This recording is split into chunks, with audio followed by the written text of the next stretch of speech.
Hello and welcome to the Madhouse with you boy Jesse. It is a real pleasure to have you here with me today. I am an American man, and for a good while now I have made the beautiful Philippines my home. I absolutely love the adventure of traveling through its many islands and towns. I love living simply, and I really like saving my money whenever I can. More savings means more travel, and more travel means more amazing stories. Today I will be your friendly teacher. I will guide you on how to slash your transport costs in the provinces. This guide is for everyone who loves to explore and wants to be smart with cash. Think of me as your confident guide, sharing real secrets from my travels. We are diving into local transportation far from the busy streets of Metro Manila.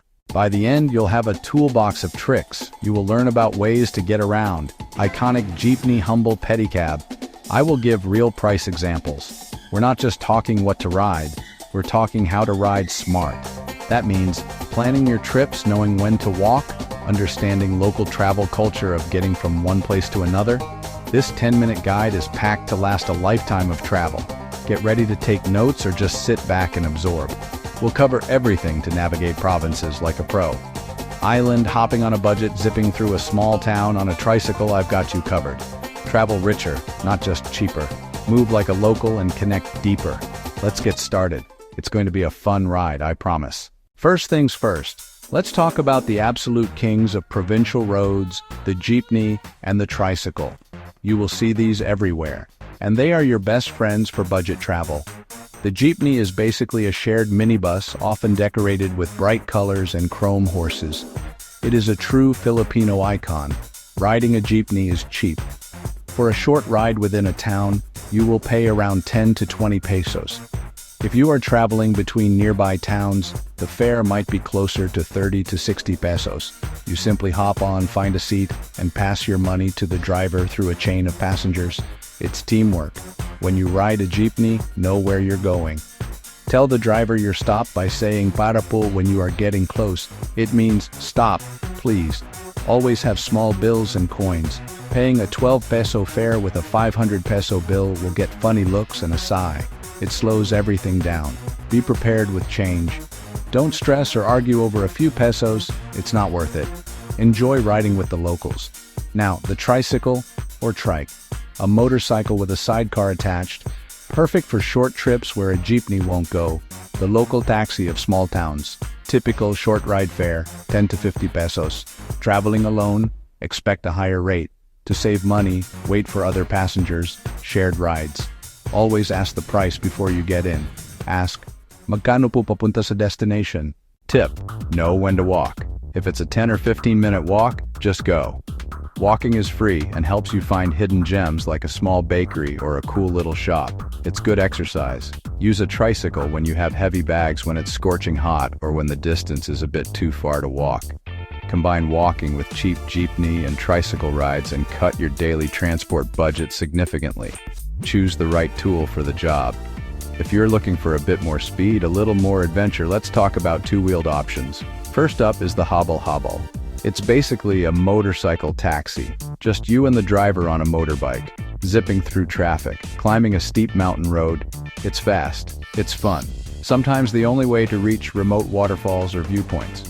Fares, 20 pesos for a quick trip. Fares, 200 pesos or more for a longer, difficult journey. The price depends on distance and how hard the road is. Before you hop on, always agree on the price. This is very important. Tell the driver your destination clearly, then ask for the fare. You can bargain a little. Do it with a smile. If a helmet is available, please wear it. Safety should always be your priority. Ask the driver to slow down if you're uncomfortable. Say dahan-dahan lang po. Most drivers are accommodating. Habal-habal reaches places cars and buses cannot. For ultimate freedom, consider renting your own motorbike. One of my favorite things to do. About 300 to 700 pesos a day for a rental. You get your own set of wheels to explore at your pace. Gas is affordable. Only for confident, experienced riders. Roads can be unpredictable. Potholes, animals, other surprises. Always wear a helmet. It's often the law. Before you rent, give the bike a good inspection. Check the brakes, check the tires, check the lights, check the horn. Take a quick photo or video of the bike to document scratches or damage. This can save you from disputes when you return it. Renting can save a ton of money and time if you're safe and responsible. Create your own itinerary, stopping wherever, stopping whenever. Find secret beaches, find empty roads, make the best travel memories. Now let's slow things down a bit and talk about the most eco-friendly and cheapest ways to get around the pedicab and your own 2 feet. The pedicab, also known as a tricycad, is a bicycle with a sidecar. It is powered entirely by the driver's leg muscles. You will find these in the flat, central parts of many towns, especially in narrow streets where tricycles might not fit. They are perfect for very short distances, like going from the local market back to your guest house. The ride is slow, quiet, and gives you a great view of the neighborhood. The fares for a pedicab are very low, usually ranging from 10 to 40 pesos. It is a gentle way to travel, and you are directly supporting the driver, who is working hard for every peso. Because it is such a short-distance vehicle, you do not really need to haggle much. The price is usually pretty standard. Just enjoy the slow pace and the open-air ride. It is a wonderful way to experience the local atmosphere without the noise and fumes of a motor. Plus, it is a great photo opportunity. It feels like taking a step back in time in the best way possible. And then we have the ultimate budget option, walking. It is completely free. I cannot stress this enough. If you pack light and are in reasonably good shape, when you walk, you notice the little details, the smell of bread from a bakery, the sound of children playing, the friendly smiles of people you pass. All you need is a comfortable pair of shoes, a hat to protect you from the sun, and a bottle of water. Of course, walking is not always practical. If you have a lot of luggage, if it is pouring rain, or if you need to travel several kilometers, you will need another option. But for exploring the heart of a provincial town, walking is king. My advice is to always check the distance on a map app on your phone. If it is less than a 20-minute walk, I almost always choose to walk. It gives me a better sense of the place, and I often discover things I would have missed if I had just zoomed by in a tricycle. So embrace the power of your own 2 feet. When you need to travel between different towns or provinces, you will need to upgrade to something bigger. This is where buses come in. This is where UV Express vans come in. UV Express vans are typically white passenger vans that travel on fixed routes. They are a bit faster than buses and very common for trips that take 1 to 3 hours. The fares are reasonable, usually somewhere between 100 and 300 pesos depending on the distance.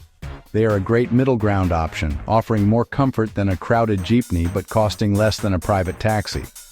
They fill up and leave when they are full, so be prepared to wait a little. For longer journeys, the classic provincial bus is your best bet. These come in 2 main types, air-conditioned or air-con. Ordinary, non-air-con buses. The ordinary buses are cheaper, but they can get very hot and dusty. If your trip is longer than 2 hours, I highly recommend splurging a little for the air-con bus. The small extra cost is worth it for the comfort. Bus fares can range from 100 pesos for a short intertown trip to over 500 pesos for a long-haul journey across a large island. Buses are often the cheapest and most reliable way to cover long distances on land. Since the Philippines is an archipelago of over 7,000 islands, you will eventually need to travel by water. Ferries and boats are a way of life here. For short hops between nearby islands, you might take a small, simple pump boat, which can cost as little as 50 to 200 pesos. For longer distances between major islands, you will use larger vessels like Ro-Ro ferries. Fast ferries. Fast ferries are quicker but more expensive, with tickets often costing between 300 and 1,000 pesos. Ro-Ro ferries are slower but cheaper, and they are what most locals use. Here are a few tips for sea travel. Try to book your tickets during the low season to get better prices. Always bring cash, as many smaller ports do not accept credit cards. Arrive at the port early, especially if you are traveling on a busy day. This helps you avoid long lines and a last-minute rush. It also gives you a better chance to get a good seat. Traveling by ferry can be a beautiful experience, offering stunning views of the coastline. Just be sure to check the weather forecast, as boat trips can be canceled during bad weather. Being smart about your travel costs starts before you even leave your hotel. A little bit of planning can save you a lot of money and stress. Travel during off-peak times. Start your journey early in the morning. Roads are less crowded. The air is cooler. Fares can be a little lower. You'll arrive faster and have more of the day to explore. Simple trick, big difference. Watch out for local market day. Markets can be buzzing once a week. Transportation gets very busy and crowded. Jeepneys will be full. Tricycles will be full. Drivers may charge a little extra. Plan travel on a different day if you can. If not, leave extra early before the rush. For longer trips, buses, book ahead. Ferries, book ahead. Showing up can work, but reserving your seat guarantees you get on. It removes uncertainty and stress. Many companies have websites or apps to book online. Otherwise, buy your ticket a day or two at the terminal. Ask hotel staff for the bus terminal or port. They can point the way. Use your phone. Grab isn't available in most provinces, but your phone still helps. Ask your guest house owner for a reliable driver, or ask a friendly local. Get the number of a tricycle driver, or a habal-habal driver. They often have a suki, a trusted go-to driver. Call them directly to arrange pickup. Saves you walking to the main road. Ensures a fair price from someone trusted. Small step, smoother travel logistics. Let's talk real price examples. Short jeepney ride, 10-20 pesos. Short tricycle ride, 10 to 50 pesos. Short habal-habal ride, 20-100 pesos. Rent a motorbike for a day, 300-700 pesos. 1 hour UV express van, 150-300 pesos. Short ferry ride, 50-200 pesos. Knowing these numbers helps you spot bad fares and ask for a fairer price. All right, let's get into the fun stuff. The real local hacks that will make you feel like a travel genius. One of the best ways to save money, especially if you are not traveling alone, is to share rides. If you need to hire a private tricycle for a longer trip, ask the driver if you can make it a shared ride. You can also ask other people waiting at the terminal if they are going in the same direction. If you can split a 400 peso private ride between 4 people, you each only pay 100 pesos. That is a huge saving. Just be friendly and open, and you will find people are happy to share. Next, let's talk about haggling, or bargaining. This is a normal part of the culture for private rides, but you need to do it smartly and politely. For private tricycles, habal-habal rentals, always agree on the price before the ride begins. The driver will give you a price. You can then offer a price that is a little bit lower than what you are willing to pay. Be prepared to meet somewhere in the middle. The key is to do it with a big smile and a friendly tone. A little joke can go a long way. Wow, is this tricycle powered by gold? And then laugh. Another great hack is to carry small bills and coins. I mentioned this before, but it is worth repeating. Drivers really appreciate it when you can pay with exact change or close to it. It makes the transaction quick and easy. It also builds goodwill. If a driver sees you are prepared and respectful, they are more likely to give you a fair price the next time. I always keep a separate little roll of small bills, 20s, 50s, and coins just for paying fares. It is a simple habit that makes a big difference in your daily interactions. Finally, if you are staying in one place for a while, consider renting a bicycle or motorbike for a longer period. Instead of renting by the day, ask the owner for a discount if you rent for 3 days or even a full week. Many rental shops are happy to give you a lower daily rate for a longer rental because it guarantees them the business. You might get a 10% or even 20% discount.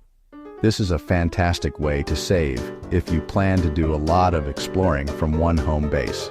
Always ask for a discount politely. The worst they can say is no. Traveling in the provinces is generally very safe, but as a foreigner, take a few extra precautions. Your safety is the most important thing. My number one rule for two-wheeled transport: always wear a helmet. Habal-habal, wear a helmet. Rental motorbike, wear a helmet. Protect your head. It's the most valuable thing you have. On a jeepney, keep your bag in front on your lap. In crowded areas, keep your bag in front, not on your back. This simple move prevents pickpockets. Use your common sense and trust your gut. Don't flash large amounts of cash or expensive jewelry. When paying, take out only what you need. If something feels unsafe, just walk away. Don't accept a ride from a driver who seems drunk or unwell. It's better to wait for the next one. Ask hotel staff about new or remote routes. They know. Learning basic local words helps. Salamat. Magano para po. Locals appreciate the effort. It builds rapport and safety. Carry ID and a passport copy. Keep your phone charged. Consider a cheap local SIM for calls and data. Having data lets you check maps and stay connected. Knowing these numbers helps you spot bad fares and ask for a fairer price. So, there you have it. A whole bunch of tips and tricks to help you travel more and spend less in the amazing provinces of the Philippines. If you found these tips helpful, please do me a small favor. Give this video a big thumbs up, subscribe for more guides and stories from the Philippines. Most importantly, I want to hear from you. Comment below with your best local transport hack. Tell us which province you were in. Share your tip. I read every single comment. The main takeaway is, be smart, be prepared, be kind. Plan your trips, but be flexible enough to embrace the unexpected. Try one of these tips on your next trip. Walk a little more. Share a ride with new friends. Rent a bicycle for a day and explore at your own pace. Every little bit you save adds up to more adventures down the road. Traveling smart isn't just about saving pesos. It's about having a richer experience. Travel slowly. Interact with drivers. Walk through neighborhoods. You create memories more meaningful than checking off tourist spots. Be kind to drivers and locals. Smile. A simple salamat goes a long way. Pay a fair price for their hard work. Enjoy the local life. Eat the local food. Let the journey be part of the destination. I hope this guide empowers you to explore with confidence and a fuller wallet. The Philippines is beautiful and full of warmth, and getting around is part of the grand adventure. So go out there. Travel slow, travel smart, and see more. Thank you for spending this time with me. I truly appreciate you being here. And as always, friends, know that you are valuable and you matter. God bless and peace.